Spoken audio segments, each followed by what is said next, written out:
Okay. Good evening, everyone. Thank you for coming tonight to our first ever Special Education Parent Support Group. I'm Lori Hines, the superintendent, and I'm going to turn the mic over to Mike Padovic. So he's going to spend the next few minutes introducing himself, telling many of you, or all of you that haven't met him yet, about his background and the work he's been doing so far in District 64. He's also going to introduce the team that supports the Department of Student Services. And then we're going to transition into our presentation for the evening. We do have time at the end of the meeting to answer questions and to set some agenda topics for future meetings, so we will be eliciting some feedback for you. I believe Bernadette Tram has sent index cards around, so if you have questions or topics that you would like us to consider, please write them down for us, and we will use that information from you to steer subsequent agenda topics. All right, Mike Padovic, come on down. All right, thank you.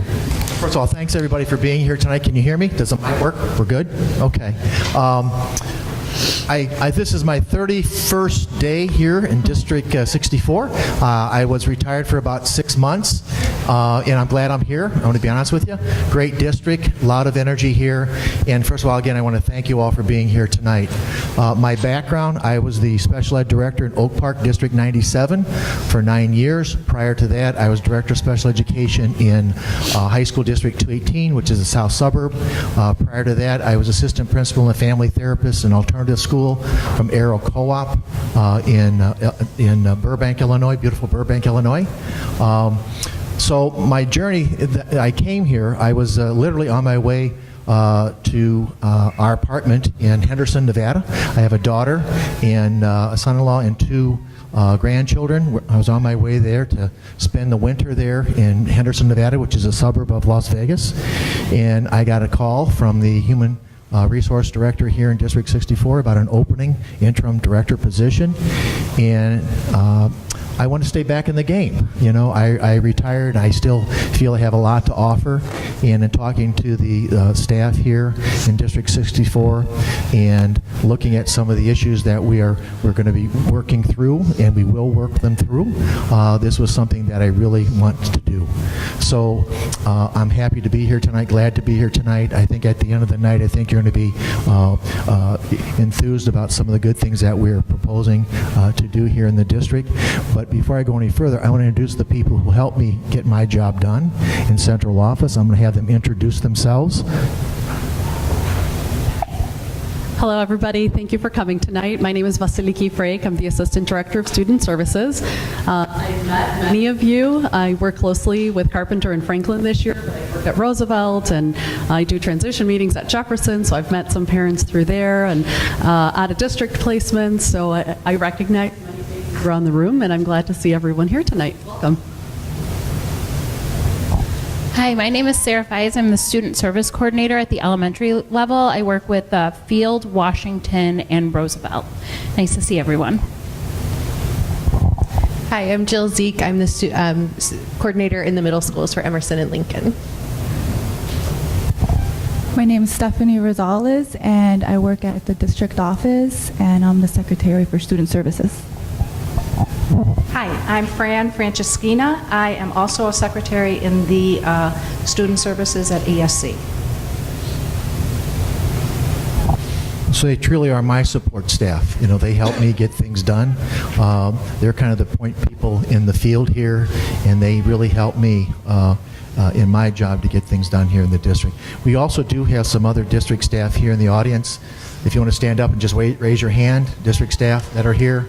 Thank you for being here. Okay, thank you for being here. Again, this is a partnership with parents and teachers and professional staff. This is how I want our relationship. It's real important that we work collaboratively together, and this is kind of the first starting point of how we want to move forward.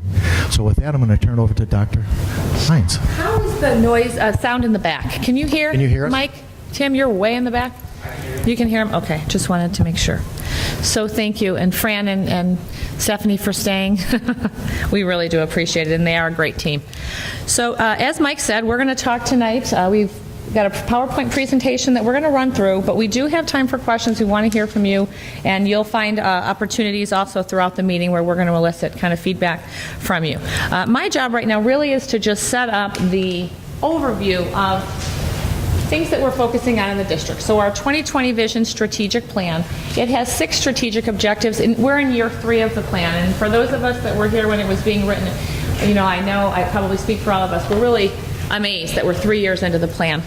The first 3 objectives, though, really have to do with teaching and learning, and I think it's important for all of our parents to understand how committed we are to providing the very best environment, academic environment and social emotional environment for our students. And these 3 objectives really pertain to all of our students, whether they receive special education support, gifted support, or if the core curriculum meets their needs. It really is designed to improve the achievement and the access to great supports and programs and services. So strategic objective 1 has to do with our commitment to developing students who have mastered the 4 C's. And we do this largely through technology, but also through our new science curriculum that is very inquiry-based. We want to make sure that our kids are learning and growing as communicators, as collaborators, as critical thinkers, and as just creative students. So we look for ways to embed those 4 skills, those 4 C's into the curriculum for all of our students.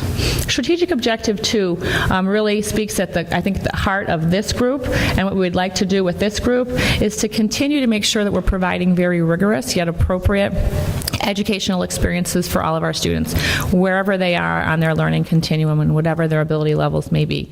So we're working very closely with our teachers and in our classrooms to differentiate curriculum and to make sure that it takes each learner and their needs into consideration, and then it's customized.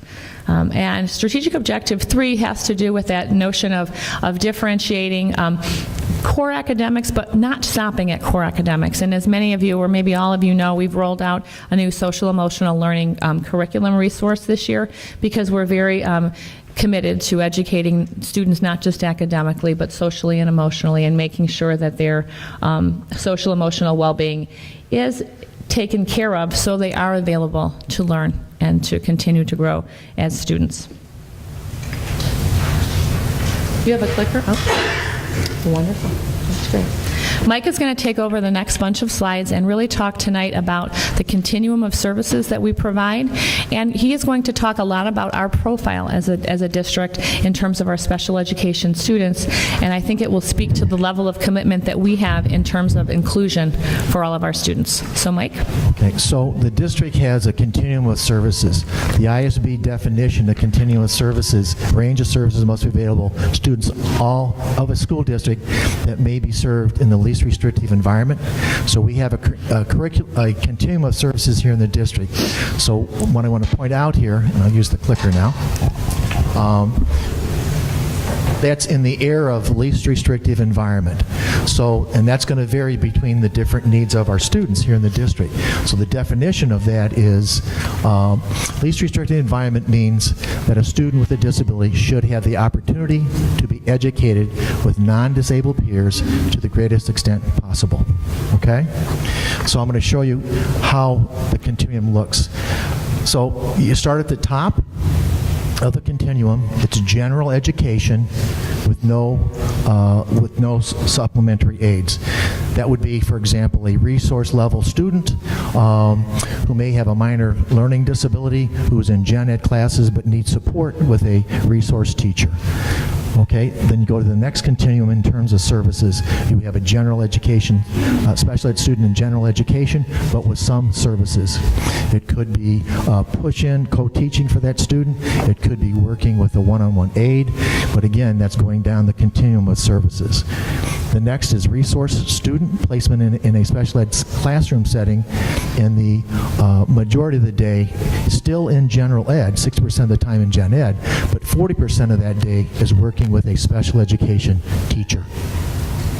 The next, you go down to a self-contained, which would be more of our instructional classrooms here in the district, where the majority of the day is spent in that classroom, but still with general ed peers. Again, this is all based upon the needs of the students. Or what are the students' needs? How can their needs best be met in the educational setting? If those programs are not working, we would go then to a therapeutic day school, again, based upon the needs of the students. If they need more structured setting, small size classroom, they need more therapy, we would look at a therapeutic day school. We'd look for residential placement if the student is having severe problems both at home and in the community and at school. A residential placement would be appropriate, again, based upon the needs of the student. And the last continuum in terms of services would be home hospital services, where the student has some significant medical needs, where they cannot be educated in a school setting, but we would also provide services and educational services in that hospital setting or home school setting, if appropriate. So that's the continuum that we offer here in this district. The continuum, again, is regular classes. That kind of feeds into the previous slide that I had there. All placement services options are considered for every student, and it's based upon the specific needs of the student. So when you have your individual IEP, it's based upon your child's needs in terms of where you are in that continuum of services. So this is a picture of our district profile. Every school district, I'm blocking your view, I apologize. Every school district in Illinois has a special ed profile. This is pulled from the 2015-2016 student profile. As you look at, we have a total number of 4,500 students in the district here. Percent of students in our district is 14.2%. So we're right around the state average in terms of special education students per ratio. We have 643 students, and that's based upon our December child count. Every year, schools, for auditing purposes for the state, we have to do a child count, and that official child count is actually on December 1st. Who's enrolled in your district? December 1st gets counted in that figure there. Now, I do have to say we do have a lot of students come in and out of special education. We have students initial evaluations. We have students whose services are terminated because they've met their IEP goals. They are now in Gen Ed. So that at that particular date, there are 643 students in special education. That number will fluctuate, but that's the date that the state has for us. So as you see, in terms of the state average, we're right at the state average when it comes to percent of students in special education. The cooperative, that's based upon cooperatives in the area here, which would be, it used to be Maine Township Special Ed Co-op. I look at Nancy in the back there and some other people in the back who were there. That's based upon that. We are not a co-op. We are our own co-op. So when they say co-op, it's really us. There are some school districts that are in co-ops, but we are not. We are a self-contained special ed school district. Okay? Something that seems fairly counterintuitive is for children in this district, in the 504s instead of like, Right. you know, what the statistics are on that. I will get that. I didn't focus on 504s, but I'm going to say we probably have about the state average, maybe about 10% of 504s, but I'll get that figure out. Yep. Thank you, though, for that question. All right, this is also students based upon race and ethnicity. Ethnicity. Thank you. I didn't articulate very well tonight. As you can see, we're pretty much consistent with the state average with IEPs. Nothing there other than that, predominantly, obviously white in terms of the population. Same or slightly lower than the state average. This here, I don't know if people can see in the back, it's basically the different disabilities here in the district in terms of where we stand with the state. So we're consistent with autism in the state. 7, again, percentage of 7.6%. Developmental delay, we're higher in that area. The state's 12%.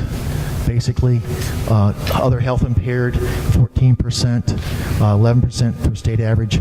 In speech and language, we're higher in speech and language in the state, but as you see, we're lower in specific learning disability and LD.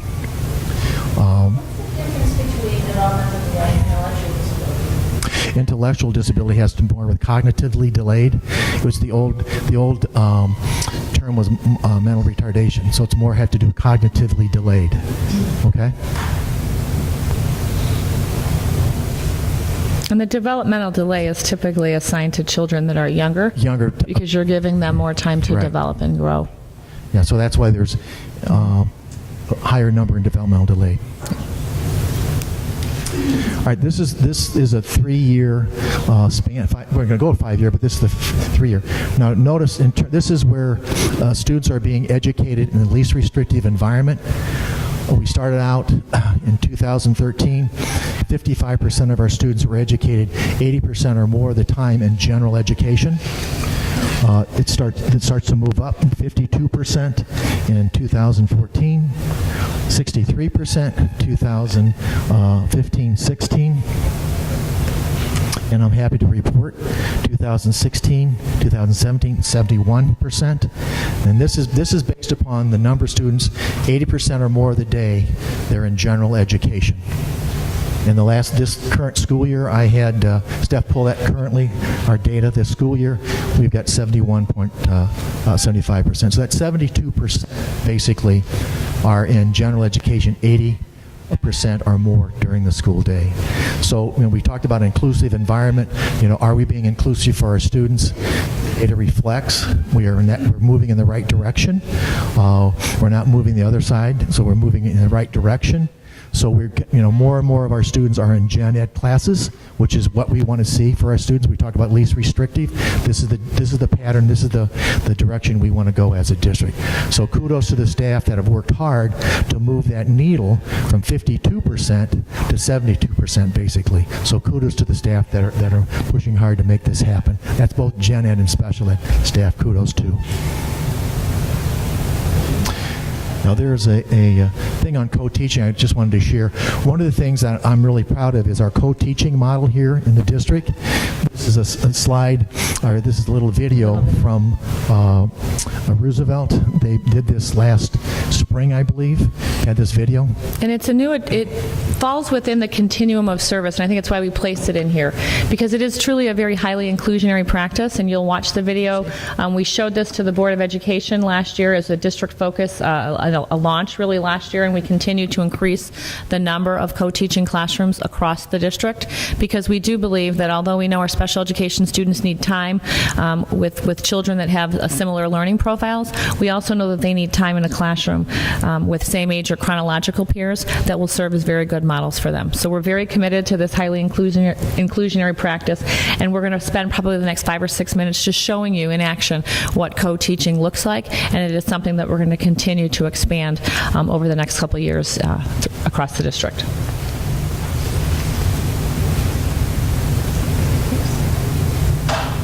Tech support.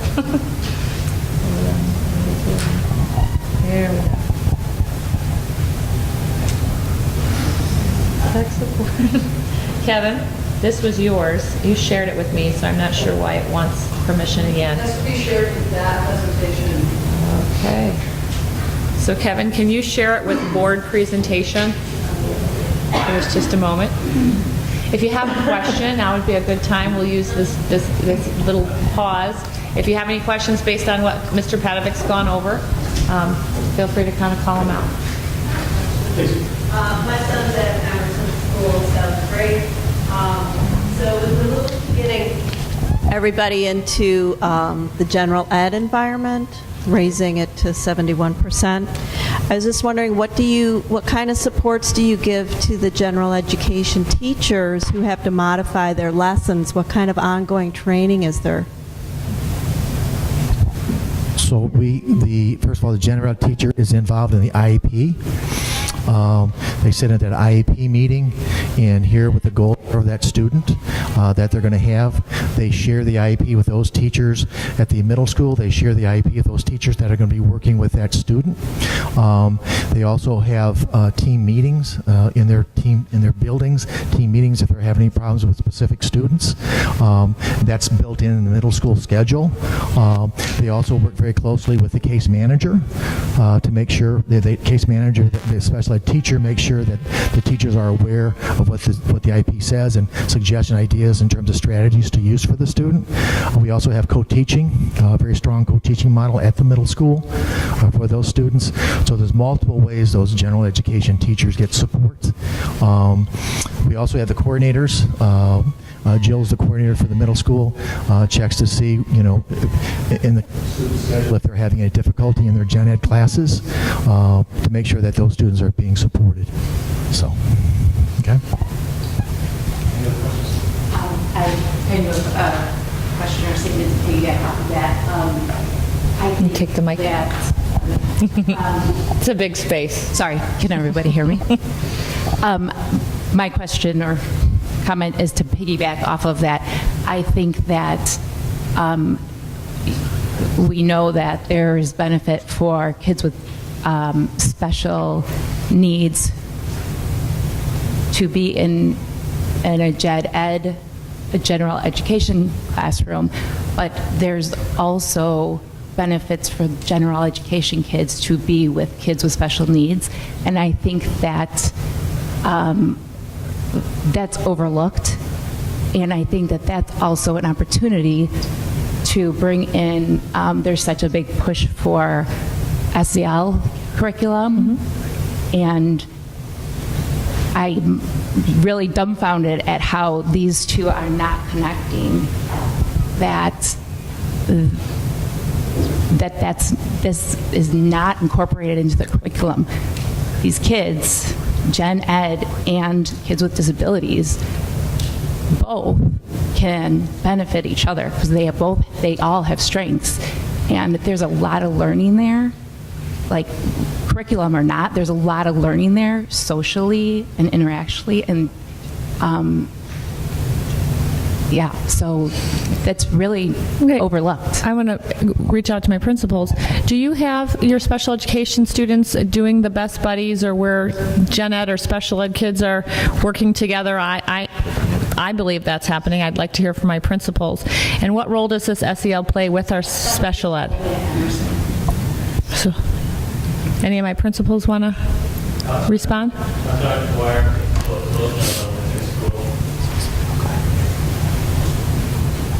And bear with me, I want to make sure I'm accurate on the question because I was dealing with the tech matter too. So you're asking a question about interactions with the regular classroom that do general education students have an opportunity to go into the special education classrooms and work? And then, just tell me if I'm wrong, and then with SEL being such a focus, is there a disconnect or a way in which we are connecting SEL across the curriculum and making sure that both gen ed and special education kids are not only having access to it, but potentially participating in SEL together?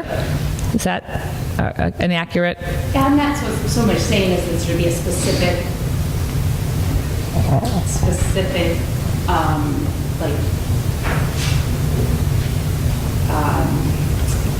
it should be inclusive, like interweaved within the curriculum, not like, okay, hi guys, it's time for our SEL time. Yeah. Okay, I got you. This is like, like the interactions should be 5 minutes. Not, it's diversity time of acceptance and understanding that we all. Sure, I understand. Do you understand what she's saying? And I'm thinking like your bees and at Roosevelt. So I'll try to relate to that by just having us reflect on the last couple slides where we saw the huge percentage change where students in spending 80% of their time in the regular education classroom, that's been a big shift. So we're trying to get students with all sorts of needs into regular classrooms and to experience the school in the typical school setting as much as possible. For Roosevelt School, we often start the day with the elementary classroom going over the calendar, going over community classroom conversations, and that happens right away at 9 o'clock, just after taking attendance. And so that's the time, a prime opportunity when we're trying to integrate all students of all ability levels into that classroom to get started with the day. And again, so much about elementary education is fostering community connections, and that's one part in which it happens. Then as far as the SEL connection, we do have district-wide the tier program of special second step, and that second step program is delivered from the classroom teacher, and that's another prime opportunity for all students to be a part of that setting. Every school has their theme behind promoting civil behavior. behavior. And at Roosevelt School, it's promoting the 5 Bs. All the themes are essentially the same from building to building. We want kids to be caring, to be respectful, and to be responsible, and to be safe. And so when we teach those skills and when we practice and recognize those skills, students of all ability are part of those conversations and a part of those lessons too. This happens through scheduling, and we block out minutes of the day of when we teach reading and math. We also schedule when are we doing second step, what day of the week, what time is that, and can we block that time out so that if students are in a resource room for any reason, that they can see the parallel schedule of what's happening in a regular classroom, and we can schedule that to make it happen. So some of this goes back to scheduling because that's where the practice is implemented. So I think I tried to That's good. No, and I think too, in addition to that, I think so. Second step, you're right. It is there's explicit instruction that goes along with it during a 30-minute block. But I think the teachers are very skilled and always looking for ways to reinforce that common language and expectation throughout the school days across settings. So we're explicitly teaching it in a 30-minute window to young kids, but we're reinforcing the language and expectation across the building and throughout various settings. And I think second step is one way in which we do that, and you articulated very well in terms of the theme and the common behavioral areas of focus. Second step. Very similar. We're doing Yeah. second step. That curriculum is being implemented at the middle schools. There was a second step lesson last Thursday, I believe. And this is the first year we're rolling out SEL formally across the district in a K-8 manner. So while we're working into getting good at it, but this is the first year it's being done systematically across the district. So we're gonna continue to grow into it, but it's a part of our strategic plan. You saw strategic objective 3, and it's something that we're going to be very focused on and committed to expanding, year over year. So I think that the answer to your question is yes, they're involved in the social emotional learning curriculum with the gen ed students. They're part of that. Okay? Yeah. Okay. All right, great. All right, do you want to roll co-teaching? I have a question. Oh, sure, I'm sorry. So you said we have 4,537 students, and of that there are 643 with IEPs. So I understand teaching everyone civil behavior and this, but what are we going to do about teaching all 4,500 students about kids with special needs and how to treat them? Well, I think that's part of that second step program, treating every individual with respect. If you're talking about specifically disability awareness, okay. Yeah. So one. Sure. So one of the things in one of my parent sessions, it was suggested that maybe we do some type of disability awareness for the district here. I know some of the schools do that currently now, have disability awareness. That would be something as we kind of tie up tonight that maybe we should put in one of our agendas as a parent group to talk about how we can incorporate disability awareness in all of our schools to be consistently implemented. That's something that... Right, no, we're saying the same thing, right, disability awareness. Right. I think... Sorry. What does that mean? Right. Right. And hold on a second. Because our kids, how do we expect our kids to know this? And you're telling us that our kids know this in the classroom environment when our administration is not showing this to us. The comment, Boyd's gone, I understand that, but it was very clear by the stories that you heard, by what Parents. people have experienced, and by what we've heard from her at the board meetings. She had misperceptions, misunderstanding, specifically about the social emotional needs of kids with disabilities. And many of your responses are what I can only imagine are just because there's misperceptions and not a complete understanding of the needs of these students. So I don't understand how we can sit here and say, yeah, we're teaching this. I mean, we all have always something to learn. Like, we don't all know this. So I'm just dumbfounded that we can. I'm unconvinced that from the top down we're actually practicing what we're preaching. Well, we're gonna work on that, and we're gonna change your belief in that. That's our commitment, and this is step one in that process. So hang with us.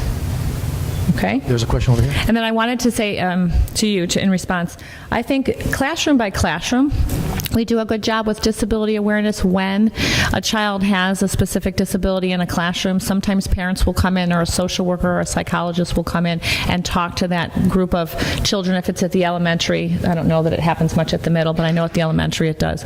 So I think it's happening, but you're right, it probably needs to happen on a larger scale across the district. Say, we at least, come in and do a talk, an assembly, awareness, right. Education on what some of these disabilities, what's going on with these autistic kids. The other kids have an understanding of it. Sure. I mean, I think the staff needs to be taught, and I think the children need to be taught. I think the entire community needs to understand this before we start. That's ground zero right there. We can understand it. That's a fair point. Teachers in the audience, if you're willing to take a risk and respond, would you agree that that's happening in certain places? And I'm looking at Mrs. Huss and Mrs. Flake in the back. And I have been there, I think about, this is my 15th year maybe, and I work with another teacher, Mrs. McCarthy, and what we do every year at the beginning of the year is we go into every 6th grade floor, and we meet with all of the teams, the students, and I have this book that I read because even though they're in 6th grade, they still like books. And the story is called Since We're Friends. And so I don't know if anybody's familiar with that book, but it talks about a child who has a disability and a child who doesn't. And so we read the story and we stop at different points to say, some of our kids with autism, they get really upset when they can't go out and swing because they like to ride or play the swing every single day. So we talk, what does that mean in your classroom?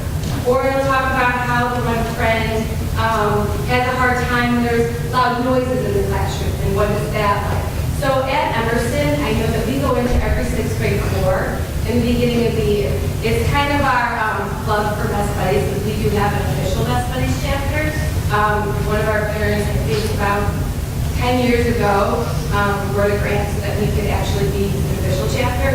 But I do know some of our elementary schools, they got some more money programs, but that's how we start to get the ball rolling, as kids start coming together that maybe haven't been together in the same classes. And then sometimes when we see that kids are acting in a way that we don't particularly like, because there probably is a lack of understanding of how you interact with students with disability, we find a time in their day that tends to be during their lunch period where we bring them into our space. And we say, what were you doing? And try to give them individually an opportunity to see, this is what kids with disabilities are like. They're great kids. Things might be hard for them. So we usually have a conversation with the parents, but we try to make it not, you did something wrong, you have a detention, you're not going to lunch. It's about helping them develop an awareness. And I would have to say that most of the time, those kids that we bring into our space, then become like our buddies. They're very, very kind. And they see the kids in the hallway. So, I mean, that's just kind of some of the things we do at Emerson. But, So I've been at Emerson for 18 years, and before Best Buddies program, we've also run social skill groups. And so not only are they students in our groups that have maybe a true diagnosis for autism, they might not have the diagnosis, but students that might need social skills training, they are part of that group. And then we also have social work groups that work on social skills, and then we check to see if it's transitioning into either the lunchroom or out in the playground or in the classes. So I feel as if many schools probably have what we have, but might have to call exactly the same thing. I'm pretty sure there's like lunch buddies at Fields or CALS, but I do know that we have touched on for many years socializing students with disabilities, regardless if it's autism or Down or any type of social skill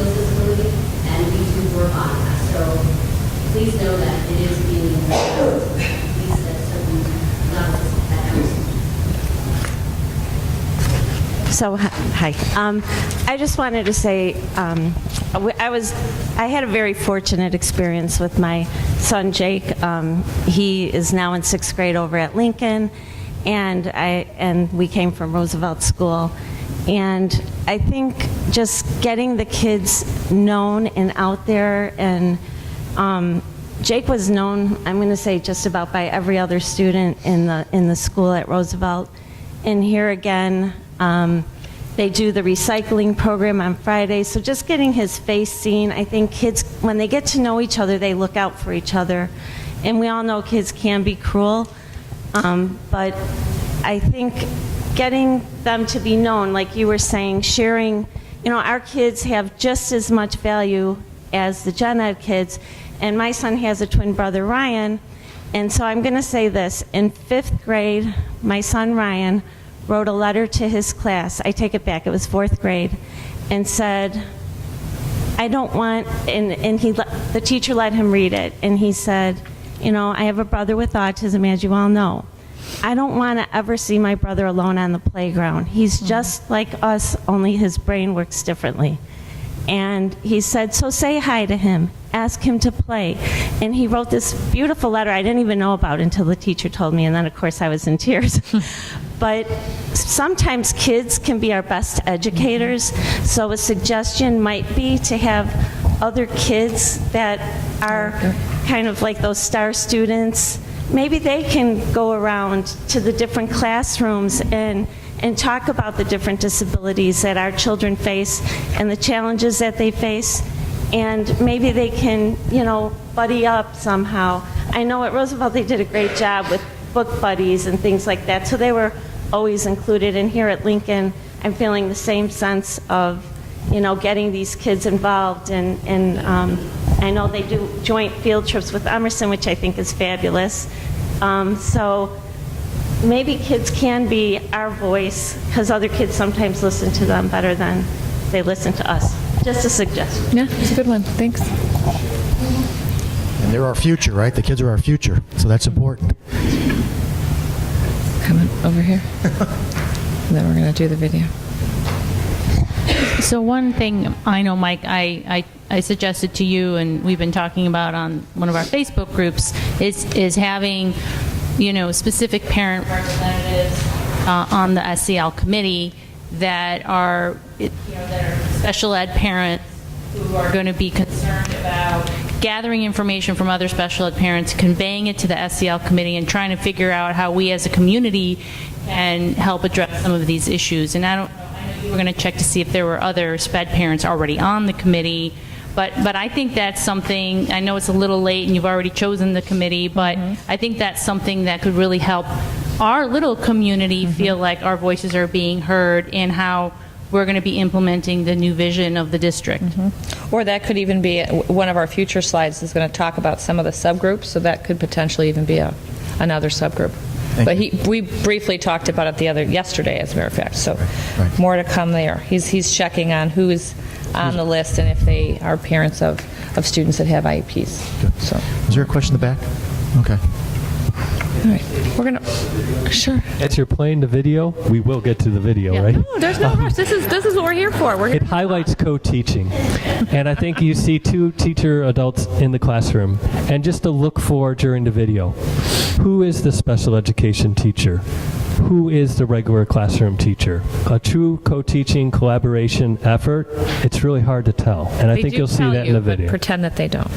So disclaimer, this is our beautiful new LRC. I have not used this before, so I'm going to try this. If it doesn't work, I'm going to try another one, and then I'm going to have Allison come help me if it doesn't work. But here we go.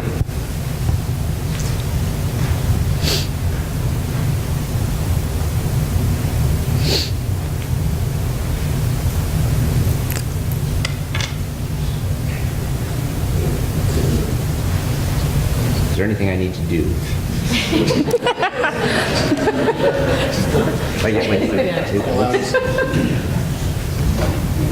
That's the pause, right? I know. Just trying to. It's not moving. Played earlier in the day. I don't know. Here we go. Here we go. Is there volume here now? Okay. It worked today on our run-through, but not on this screen. We did it on just the computer. Well, we may not get to watch the co-teaching video after. It's okay. All right. So any questions as we're waiting for it to load up? I apologize. Yes. Well, we may just have to hang it up. What does the district plan to do to train employees of the district that have contact with special needs students in terms of dealing with that, specifically employees that are not trained in this area? And as a follow-up, what do you plan to do to train these police officers that you want to bring into this environment to deal with special needs students, and to teach these officers how to distinguish between manifestation of a disability versus a behavioral issue or even a criminal issue? Because I've had an employee of the district call the police on my son.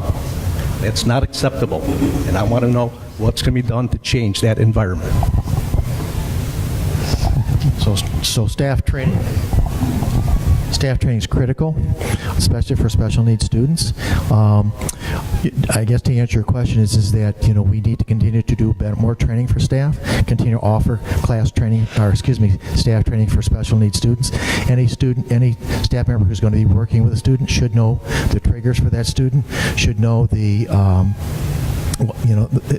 be familiar if they have a behavior intervention plan, be aware of what that behavior intervention plan is. Every building has crisis teams. So the intent is to de-escalate behavior, and those teams are trained once a year, if not more, on how to de-escalate students' behavior. And new staff coming in, there's a new staff orientation. We talk about the kids that they're going to be working with.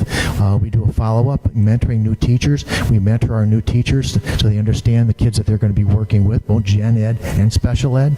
We have a really good mentoring program for new teachers.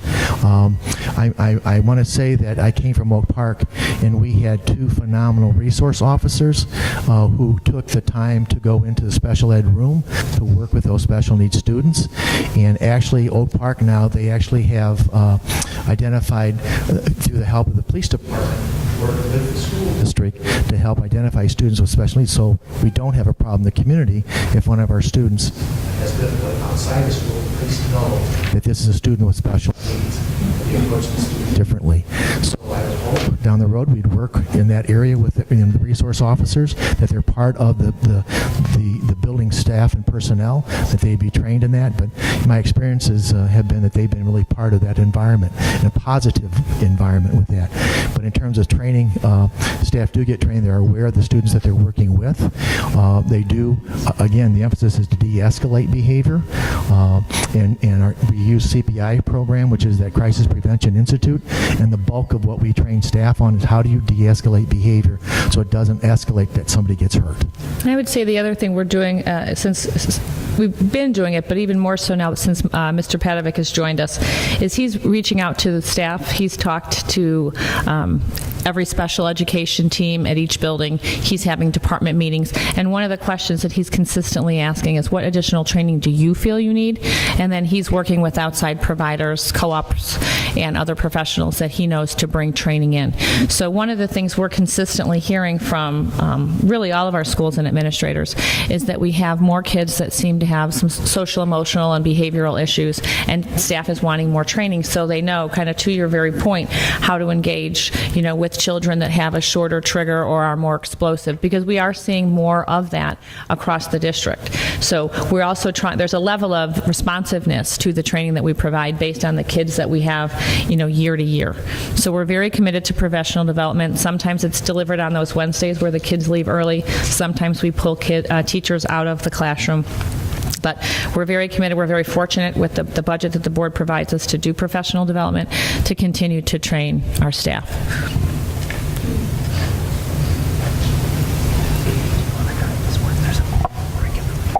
Good evening. Couple of things. One, there's been some very good points brought up by parents, and there's been some questions that have been asked that personally I don't feel have been directly answered. There's a lot of talk about what we need to do and what we should be doing, but I haven't heard a plan that is put in place to address the concerns of the parents. My second comment is, we're talking about things that we're doing that we as parents are not really fully aware of, at the same time that we want to perform an audit on our system. What are we doing here? Are we running these two things parallel and the audit's going to check the plans that we're working on? Are we looking, how are these two running parallel at the same time is what I guess my question is.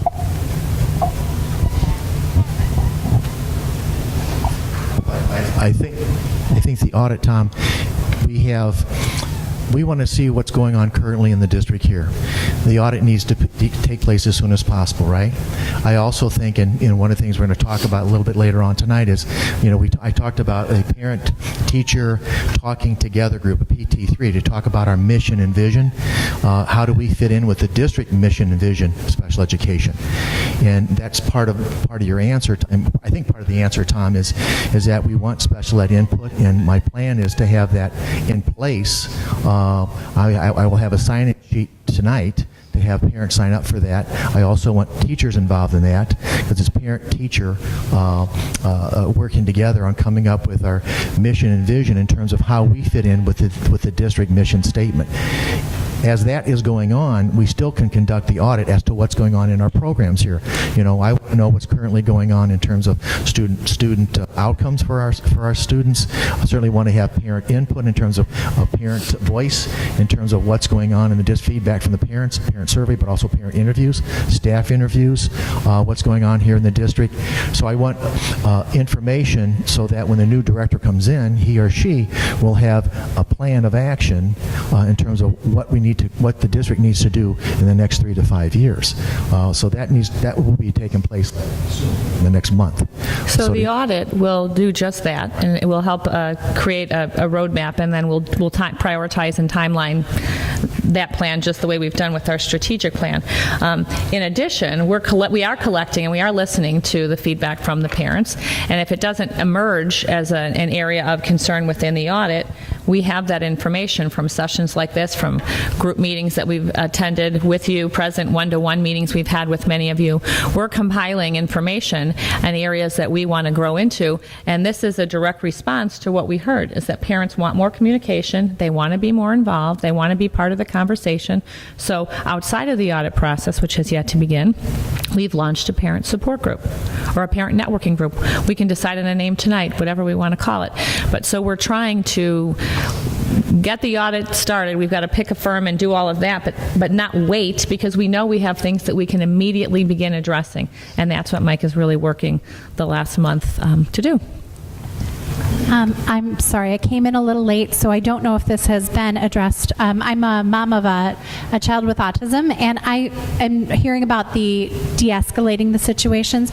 I'm just wondering if space has been provided for a sensory room in each school, so that children might be able to take a sensory break, use a crash pad or a little trampoline if they need one.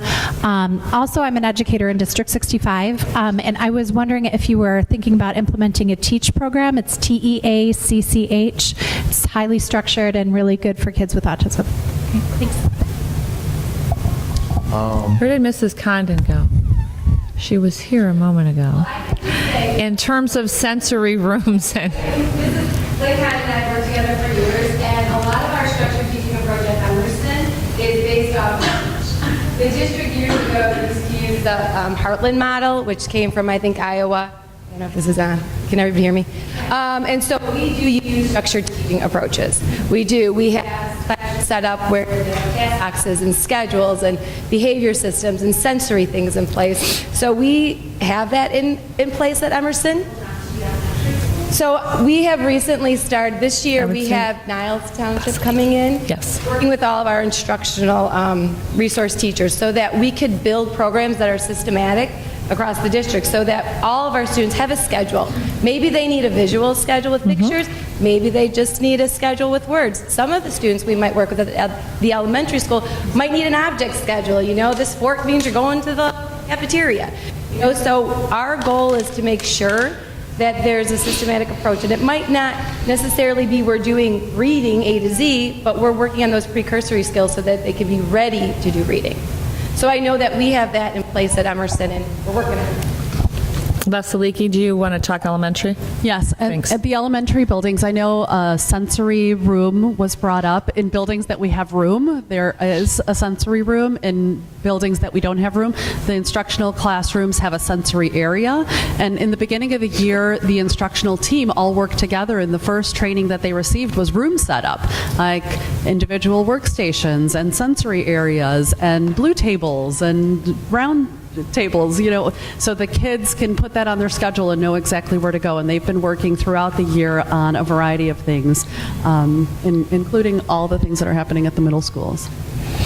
I think, too, also to elaborate on the response to your question is we are hearing from the staff last year, this year, certainly we're seeing more kids with autism in our schools and kind of in the world, right? So we're needing to become more responsive, and it gets back to I think that's maybe Mrs. Martin's question about that diversity awareness, building the awareness of the kids, that we have more autistic kids in our schools, and providing training for our teachers so they know how to support and elicit all the good information that we know our autistic kids have but may not always be able to display.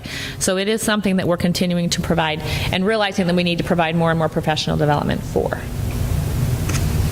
Okay, are we ready? Give it a shot. For co-teaching. And then we'll dive back into the rest of the slides. Okay, we're not ready. Oh, it's such a great video. Keep asking questions, I'm going to try something else. Maybe we should just skip it. I'm our first year co-teaching. There we go. See, now you won't know who the gen ed teacher To me is just the richest way for students to grow within the classroom. It combines the special education setting with the general education setting to give every student a chance to thrive and for two different teachers to meet them where they're at. Co-teaching to me is my favorite model of special education. It allows my students to feel completely included and to fully participate in their classroom. And it's an equal partnership of two teachers, each contributing in the way that they have been trained to do. Co-teaching helps my students not only feel completely integrated in the general ed classroom along with their peers, but it helps them start exactly from where they're at, feel like they are growing just as much as anybody else through the help of two teachers. Through careful planning, both C and I developed a master schedule with blocks of instructional time devoted to co-teaching experience. An important step in our planning is to identify two teachers who will co-plan, co-teach, and co-assess. These teachers share equal responsibility for the success of all their students in the classroom. In the spring, we place students into classrooms with co-teaching in mind. We match students to the appropriate service model that best supports their academic and social-emotional needs. The collaboration model is also implemented in our primary reading ELA blocks where our interventionists push into each classroom and support literacy lessons daily. Our efforts have produced impressive results. This past spring, Ames Web assessments in kindergarten, first grade, and second grade for literacy outperformed the all-district average by significant margins. These results inspired us to expand co-teaching in all grade levels this year. Hi, I'm Christina Pumpkins, and I'm a second grade special education teacher at Roosevelt. I'm Kelly Velasco, and I am second grade classroom teacher at Roosevelt. And together we are co-teaching for the first year in second grade. Co-teaching helps my students by increasing their self-esteem and self-confidence in the classroom. Last year, I participated in a district-sponsored co-teaching workshop. This experience allowed me to learn what a co-teaching classroom looks like and how beneficial it is for students. Parents and others need to know that co-teaching allows each child to receive a custom education and appreciation of their differences. Parents and others need to know that co-teaching has a variety of forms. We use parallel teaching and team teaching the most in our classroom. It's very helpful because if one of the teachers are working with another student, you could raise your hand and the other teacher will come and help you. Roosevelt out. Okay, so the reason we wanted to show that clip in conjunction with the continuum of service is we think it really does reflect our commitment to trying to be more and more inclusionary in our practices and having kids learn alongside one another. There are times where our special education students need to be pulled out to have their IEP goals met, but as often as we can keep them in the gen ed classroom, that is our commitment, and it's why we continue to expand co-teaching opportunities at all of our schools. Okay. And the feedback from both gen ed and special ed, it's very positive. The teachers and the special ed teacher and the gen ed teachers really do like that. You get the best of both worlds. The gen ed, the content, special ed specifics in terms of how you differentiate instruction, it's very powerful and very effective use of staff. And the kids, the beauty of it, you can't tell the difference between the gen ed teacher and the special ed teacher. And that's the way it should be. So I talked about this briefly about, how do we fit in terms of the mission and vision here in the district strategic plan.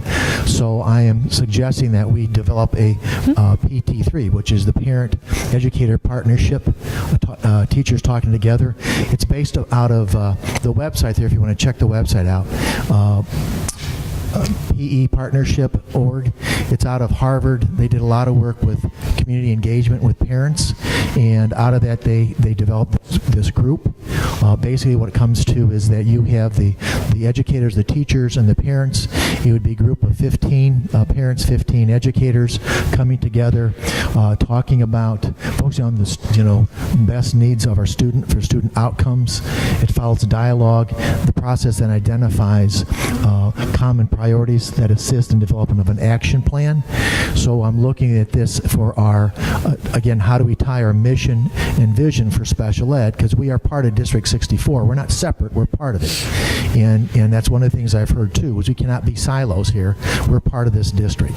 And how do we work this out? And again, having the input from the educators and the parents is going to be very powerful. I will have in the back tonight sign-up sheets for parents to sign up to do the PT3. I encourage people to sign up for that.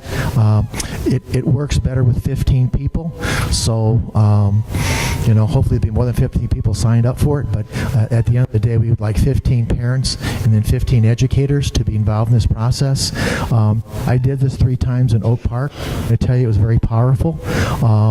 We had some really great dialogue and discussion. It would be about 3 hours in an evening, but I'd like to get that done in March for that to happen, so that we would, again, going along with the audit and how that will help in terms of this year, how do we fit with the strategic plan, but also again help for the coming year to 2 years. Every year that should be reviewed though. It's not just a one shot, should be done at least every year, that PT3, to review what happened the previous year, what did we accomplish.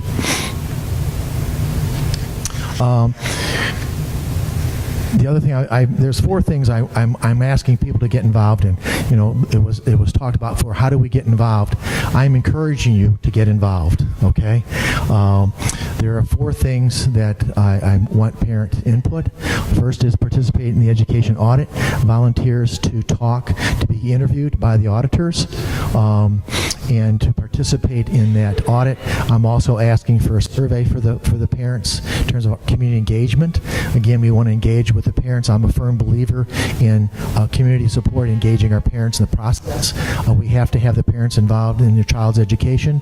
And when parents and school work together, the big winner, quite frankly, is the child, right? Because we're working collaboratively, we're working together.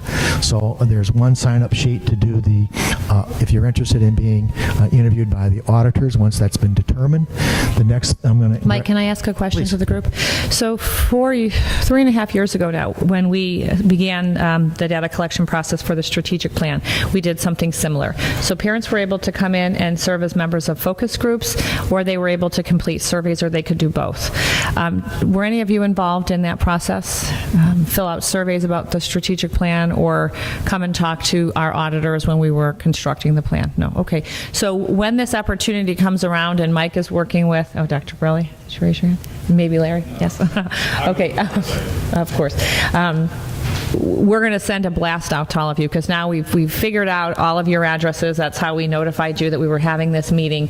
So we'll send out specific blasts reminding you and alerting you really to get involved, and these will be your opportunities, because we really do want to hear from as many people as we can. We talked to over 1,000 people in the development of the strategic plan, and we'd like to have a very high level of parental involvement in terms of the special education audit as well. So the next area there, again, input. We talked about already about the mission and vision. That's that PT3. I talked about that earlier. Again, there'll be a sign-in sheet. I'm going to ask the staff back there, Stephanie has the sheets to sign before you leave tonight. Feel free to sign up. The third one there is set agendas. We're going to have monthly meetings. This is not one-stop shopping. We're going to have monthly meetings. I'd like to have some parents meet with me about setting the agenda. I have some ideas and some suggestions. I think it'd be better handled in a small subcommittee. So if you're interested in participating in that, there'll be a sign-in sheet for that. And the fourth area there is people who are interested in possibly interviewing for the new special ed director position, be part of that process, be one of the members on that committee. Okay? How that typically works, just so the group knows, is whenever we hire a new administrator, we have teachers from the school, or in this case, we'll have teachers from across the district, both general education and special education staff members on the committee. We'll have a number of administrators on the committee, both building and central office level. We'll have 2 members of the Board of Education. And in this case, because this person does very much oversee special education, we'll have a number of special education parents that will be involved. We'll want to make sure Jefferson's represented from early childhood, a number of elementary parents, and a couple middle school parents. So we want a real representative sample of folks from across the district to help. We've extended the window in terms of the Director of Student Services posting. We're beginning to do a paper screening and then some phone screening of some candidates, so that process is starting to move along. Once we've narrowed it to 3 or 4 qualified candidates, we put several committees together, and we'll do some round-robin interviews and hopefully bring a candidate to the board maybe in May or June. I was just wondering what kind of safeguards you're going to put in place to make sure that Mr. Padovic's ideas become the ideas of the new person, because the position has been I call it a revolving door. And every time somebody comes in and we're consolidating special ed, we're putting it all out to each. Sure. It just seems to be in flux all the time. What are you going to do to make sure that today's ideas it's a good become question. the law of the land, I guess? Mr. Padovic I already asked him probably day 3 on the job, maybe day 4, if he would be willing to mentor the new person next year, and he said he would. So. Can I make a comment? Sure, of course. Got my own.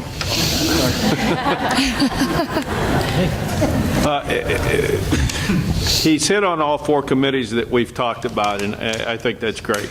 And I want to see everybody in this room sign before you leave, so that then the process of passing on what we're doing now is in your hands as much as it in the superintendent's hands. Because if you sign up for these committees and you do the work that we need to do on these committees, then you will make sure that this carries on in this community. Okay? So sign up. Good point. Yep. And besides that, I have my 3x5 card. I have my 4 committees and all of these things. So sign up. He did mention that tonight. I said, I got it covered, Larry. maybe other people are aware, what exactly does the audit include? I have no idea.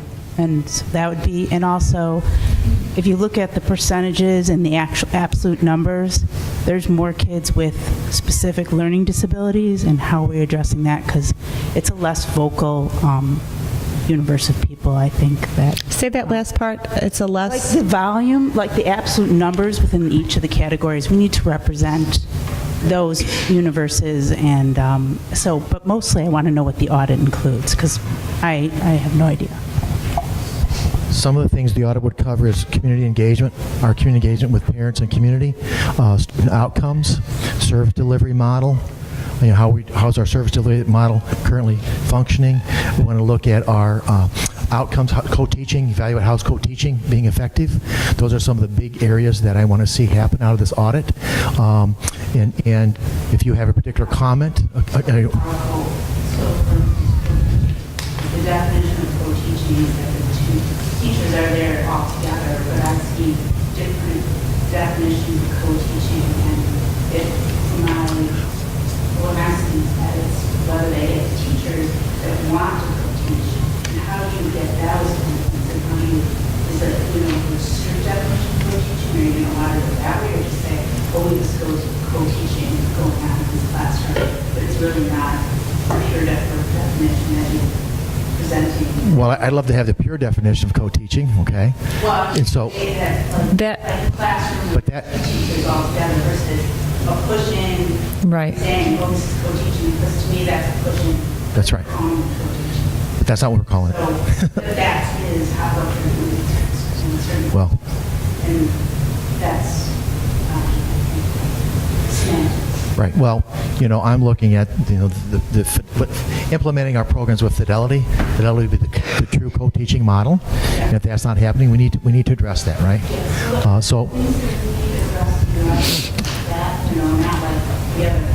No, it's to answer your question, yes, I would like them to do observations in the classroom to see what's actually going on. Yes, to answer your question. Did it answer that? Yes. Yeah. I think we're saying the same thing. We want to make sure what we're saying we're doing. Does that make sense? Well, to sort of piggyback off of this point, too, I think what we often see is a great deal of inconsistency from one school to another when how these things are done. So I think part of what your point is that in some schools or even in some of the classrooms, co-teaching is a true co-teaching model.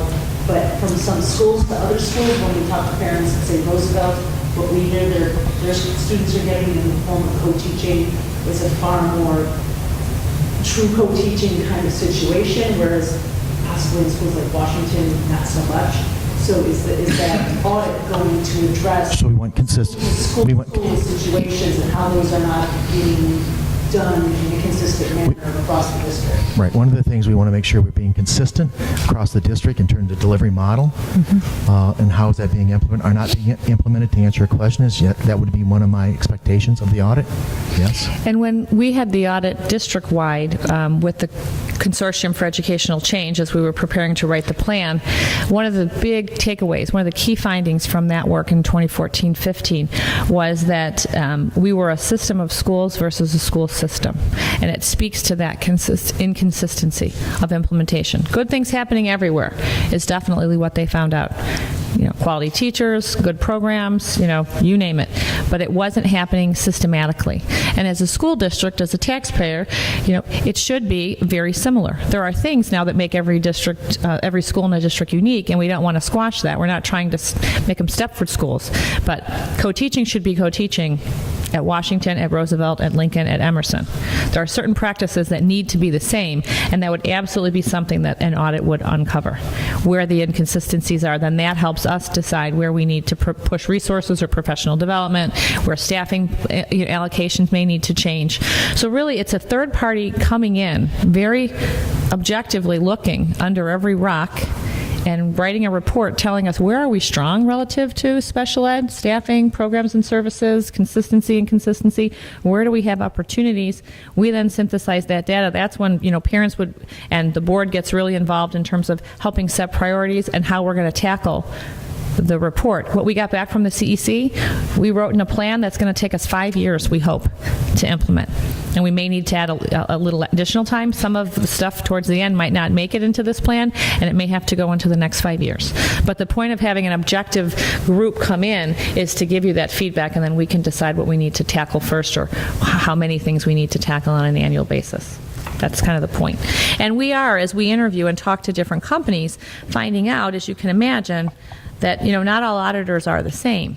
So there's someone in the audience today that is a colleague from another district that did an audit, and it was run through the IASB model. ISBE model was used, and we're looking at service providers and auditors that might be able to do an audit that has those components. But each audit firm has certain things that they all do, and some things that are different. We're also asking, how customizable is your audit? If there's something that maybe they don't do, but we really want information on, let's say if they wouldn't do community engagement, and we know from listening to all of you that you want more input, we wouldn't go with a firm that wouldn't necessarily focus on parents and how to be more inclusive and get them, to collaborate and partner with us more, and vice versa.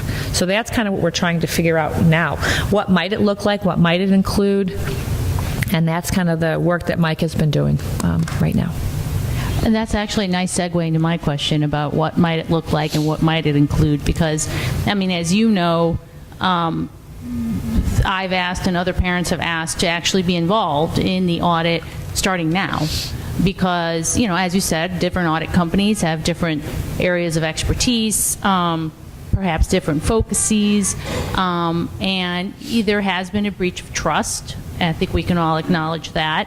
And I think that, parents, at least the ones I've spoken to, feel that, one way to help start rebuilding that trust is to let us into that process. Let us be a part of identifying what's the scope of the audit, what do we want to look at, who are we going to pick, why do we want to pick them, what's their area of specialty, is that something that is of concern to us, and things like that.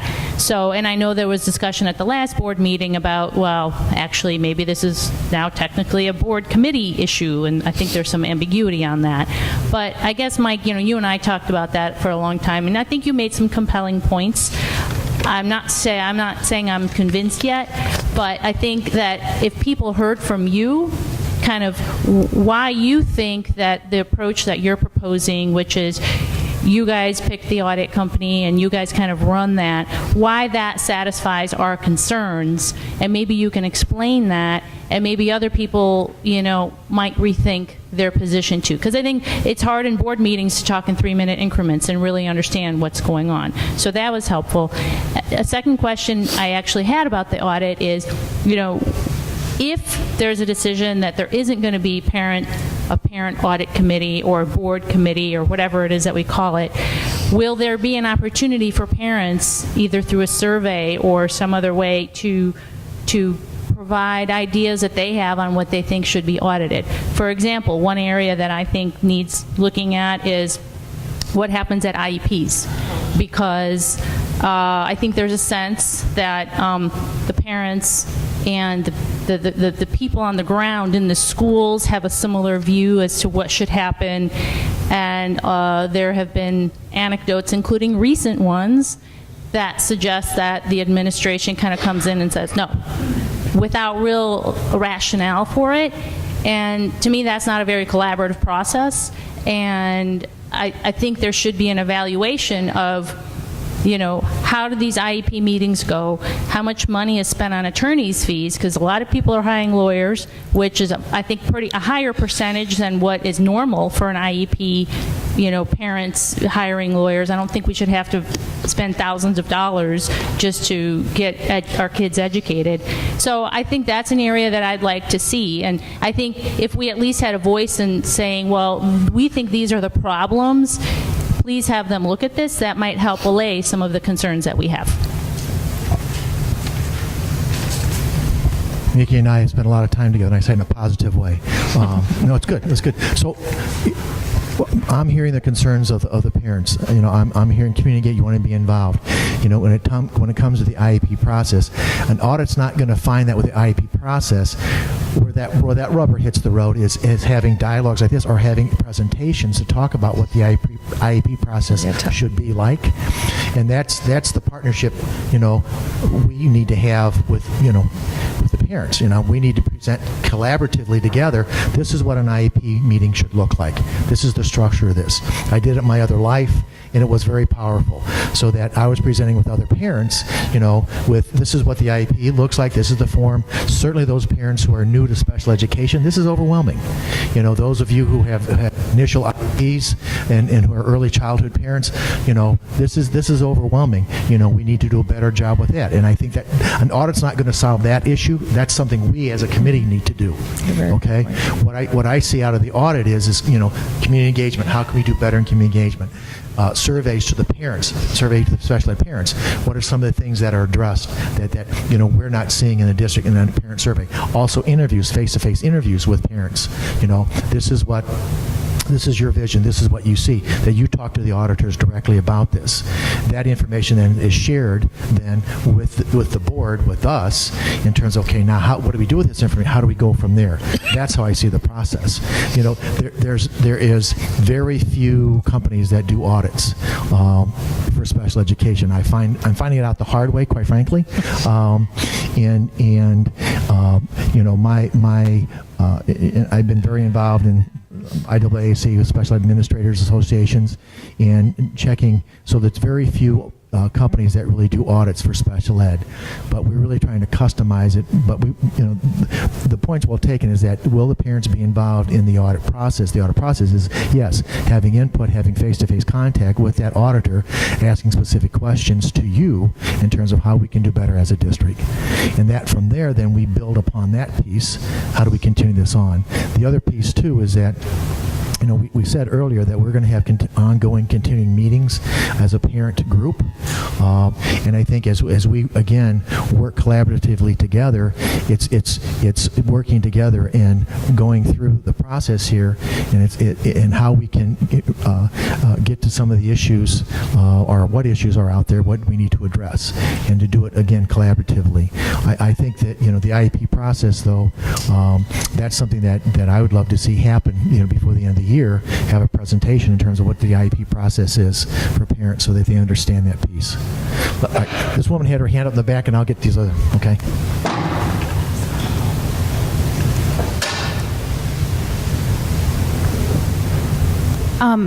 I just want to say, first of all, I feel like there's so much right in the district with special ed. I look around the room, and there's been educators who've been supporting my daughter since preschool, and now she's at Emerson and gotten her so far. What I was hoping to gain from this meeting was a concrete idea of what I'm supposed to do as a parent when there is a teacher who is not following the 504 and is openly mocking her for the symptoms of her disability daily in class. Do I wait for an audit, a focus group? What do I do today when he's apologized, he's admitted it, and it persists? And my daughter's answer is, he thinks he's going to break me. I'll put up with it. It's okay. It's okay. And her answer is to white knuckle it for 4 more months when she's had nothing but positive experiences. And I'm a pretty sharp cookie, but I'm leaving this not knowing what I'm supposed to do with that.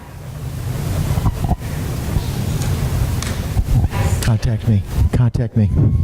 Before you leave tonight, we're going to change numbers. Yeah. Okay? And we missed you at Franklin. Thank you. We missed you at Franklin. Thank you. Okay?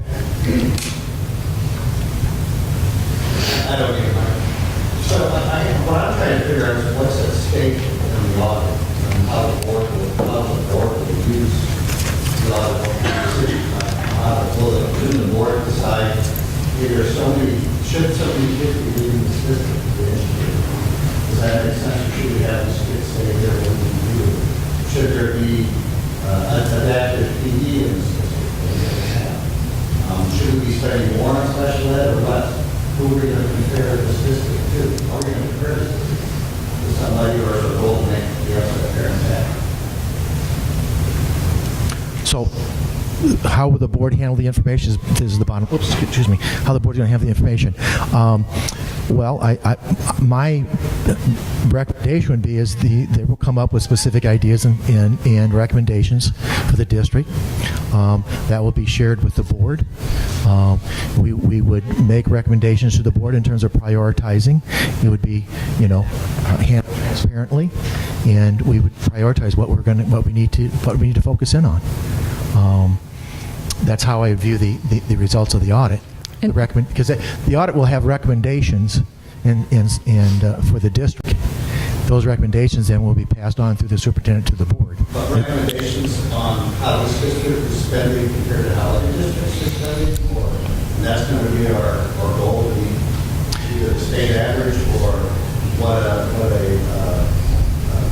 a model district should be doing, like Oak Park or Evanston or Burbank. Well, they will look at best practices. What's best practices out there? What is the best practices in the field of special education? They would look at funding. How we stand with other districts.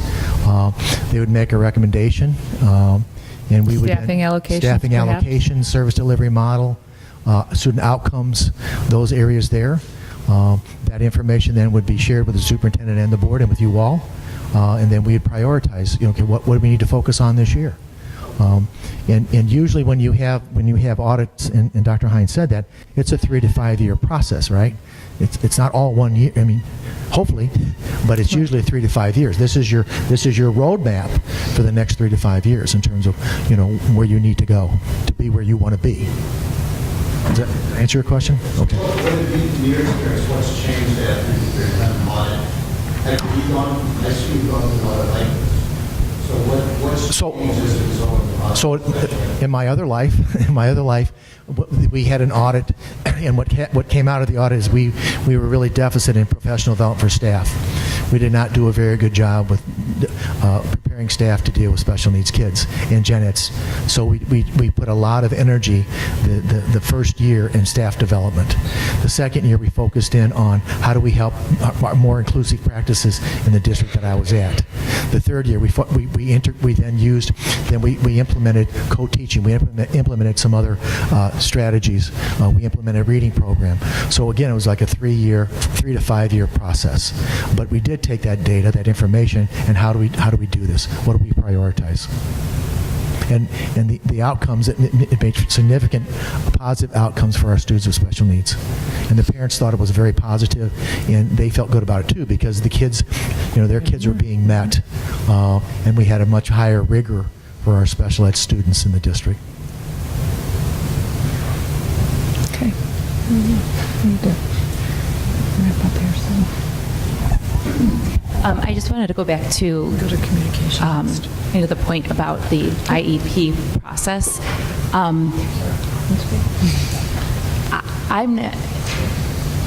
I'd like to see not the understanding of the IEP process. I understand the IEP process, and I bet most parents who have kids with special needs understand the IEP process fairly well. But what I would like to see is an audit of how, if the assessment, the evaluation, the eligibility, the decisions on the decisions made for the eligibility are being done with fidelity. Because right now, if we don't agree or if there's questions, our only recourse is have to hire an attorney, or we have to weigh these decisions of, okay, do we want to go and challenge this, or do we let it go? Or do we spend money to go and challenge this and spend months and months and months of time, or do we give it up at school and go elsewhere to get services for our kids? So that's where, if whoever's spending their resources and time on attorneys or whatever we're spending our money on, and for doing this, there should be somehow that that the audit can somehow determine if this is it's doing with fidelity and earnestness. Okay, I think I got that. I think I understand. So I think I wrote it down. that's something that if you're talking about eligibility, the test that they're using for eligibility, and I'm not kind of. And then the fidelity of implementation. Right. Like decisions that are being made, like do we need, kids are being sent, outside services or not being eligible for whatever services, learning disabilities, but I would think there's when people find need to bring their attorneys or advocates to their IP meetings because they're in disability schools. There's a lot of things that parents need to consider when they want to challenge the school. Because there's consequences for the kid, there's time, that can go on for years. So to answer your question, audit will look at the service delivery model. But if you're asking questions about the specific test we use for eligibility, that I know there's not one test. right. So there's assessments that yeah. Normally, I'll be honest with you, normally audits don't focus on tests that they use for eligibility. Then if it's not audit, what are we going to do? Because there's a significant lack of trust and confidence. At least I can't speak for everybody else, for myself. And with your IP team, are you talking? I have to be clear, I have had some great experiences. I had 3 kids, 3 different 504s or IPs, and I've had negative experiences and I've had very positive experiences, but inconsistent. So the key is the inconsistencies that you've discovered in the district. So, and there's, you're talking, there's not a test like you. Okay, so it's you have a disability. right. So it's more consistency in terms of how we find students eligible. Okay, that's what you're asking for. Okay. Services that they are eligible for or not eligible for. Okay. If we can, because people are starting to move. Right. People are starting to go because we said we were going to stop at 7:30. So if I'd like to do this last slide about communication, get some information from you, and share some ideas that we have. We've been kind of doing questions throughout. See if there's any other kind of questions hanging out there. We're going to talk about future meetings, and we're going to look for some guidance from this group. We'll also probably send out another email because not everybody that has a child that has an IEP or a 504 was able to come tonight, in terms of how to shape these upcoming meetings, and then we're going to wrap for tonight, and we're going to meet monthly. So we're not going to work it all out and answer every question, in one meeting. But let's move through communication, Mike, and then and we'll go from there. Then also, we're going to send this presentation out to everybody that was on the email list as well, so they have it. If you think of other questions that you didn't want to ask in a large group, please email Mr. Padovic, and we'll make sure to have his email in the email that we send out to everybody. Okay? So communication. Mike and I have been talking a lot about it. You've been talking to us about the need for more in communication. So take it away. All right, so currently receive communication in your child's school district. How do you currently, emails primarily, I assume? Communication, that's how we kind of get the notice out. We want to continue that practice. Is there anything more we need to do on communication? Do any of you receive calls from your teams? Because I know some of the teachers will call parents prior to a meeting to go over information that's going to be included, especially if an eval has been done. Do you feel, I'm sure you feel as if you can, reach out to them if you have questions, but if you need information and you reach out to your team, is it typically coming back to you in terms of email, and is that effective? Is there other forms of communication that we want to, talk with our buildings about utilizing? So your needs and questions are being answered. We just wanted to make sure. What more can we do in terms of a district? We do an every other week e-news, but is there something additional? And I think that bullet is going to link to the website enhancements. Right. Have any of you spent any length of time on our special education page? on the website. We were looking at it, Mrs. Tram and I, and we know that we want to enhance that, so we may send within that email if there's information that you would like to see that would be helpful to you. We know we want to enhance that resource for our families. And any other resource nights, special education U, is there any guest speakers that you would like to have, again, as part of this special ed? So if you're interested in that third bullet, I would say sign up to participate with Mike in the agenda sessions. Right. Because we have, we would certainly like to talk about, the IEP process. We talked about the budget and understanding the budget and how it's spent, because there's misinformation out there with some folks. We want to have those be a couple of the topics that we want to discuss. But what other topics are of interest to you? And if you want to kind of have a voice in that, please sign up, because many of you have probably attended our parent U's that are kind of broad-based and they're for all parents. We want to launch a SPED U and have more specific topics. Autism might be one of them. Regulation might be another one. Who knows? But if there's ideas out there that you think would benefit the parent community or sometimes our larger community, sign up to help Mike with that, because we're committed to trying to do probably those quarterly. Resource nights, I was looking at what agencies are here in Park Ridge that would be beneficial for special education parents or 504 parents. They would come, the agencies would come here, be stop shopping. You may have the agency that provides respite services, may have Niles Township special rec here that night, but the resource night, so that's geared specifically for special education parents and 504 parents. And again, we would house that here or one of the buildings in the district. Let me just make one last suggestion. We're talking about inclusion, around the focus is inclusion, but we seem to be excluding the gen ed population. Distribution's only going to special ed parents. Can we make it district-wide? Sure. So that we can develop a plan together, and we're not going to come up with something where the majority of the population is going to sit back and say, what the heck just happened? We need to include that in this also. Good point. I agree, but focus was getting the special ed parents involved, Tom. I agree with what you're saying. We're saying the same thing. Yeah. At some point. Yeah, okay. And I agree with that, but if we're going to talk inclusion, we need to include all parties. Got it. I agree. Right. This is a public meeting. Everyone's invited. I agree. Or not if they don't get noticed. We'll put it up on the website. So these are the dates for future meetings. Put on your calendar.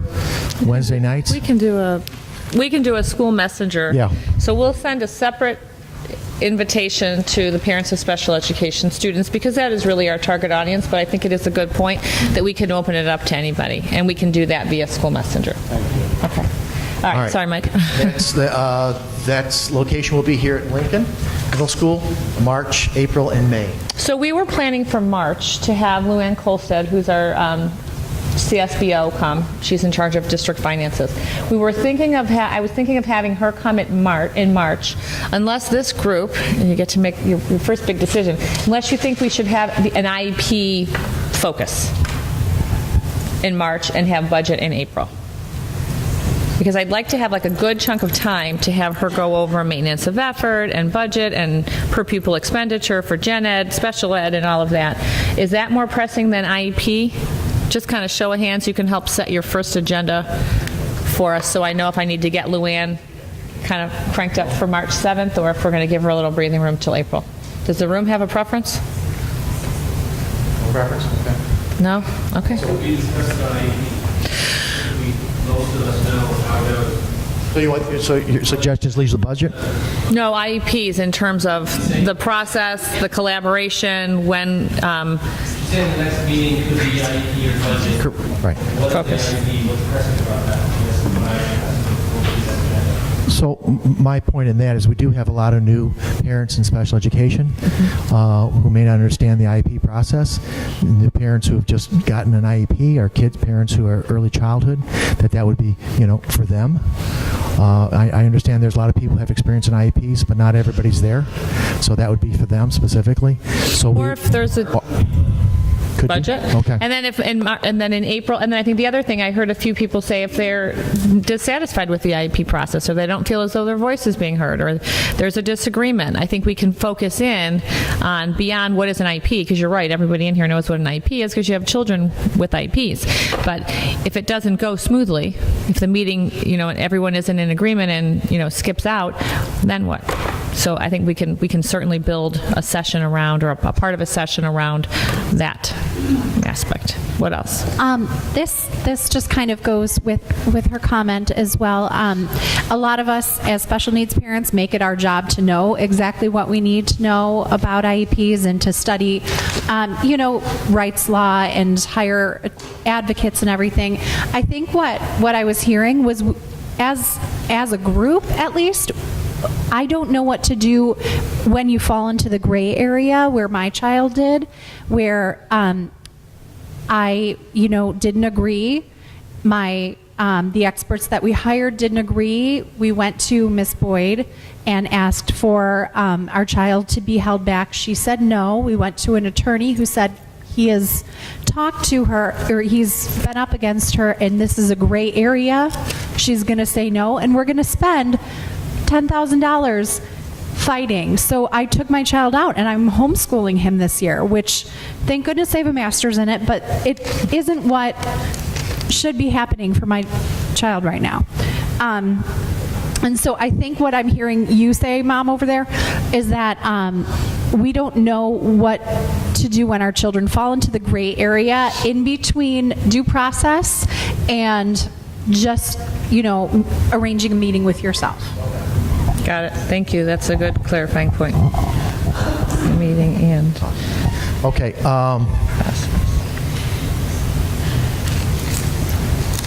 That's it.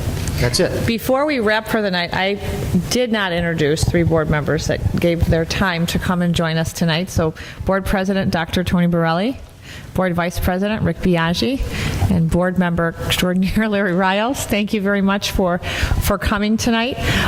These meetings really were designed to be information sharing, but also a lot of questions and just feedback.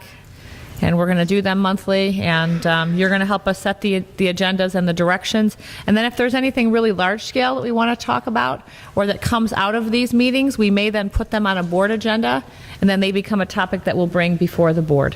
But right now, our vision when Mike and I decided to do this was to make this kind of run like our PTAs or PTOs do, where there's agendas and there's topics, and it's an open dialogue, and it's just a forum to share information and ideas, less formal and structured. But then certain things may develop in these meetings that we'll then put on a board agenda, and it'll become a larger conversation where the whole board will be involved. Please sign up. One last question. I just wanted to ask, will there be a summary of each meeting that takes place, as in somebody's taking minutes, can address the question, or write down the questions that have been asked, yes, the responses? So we're videoing.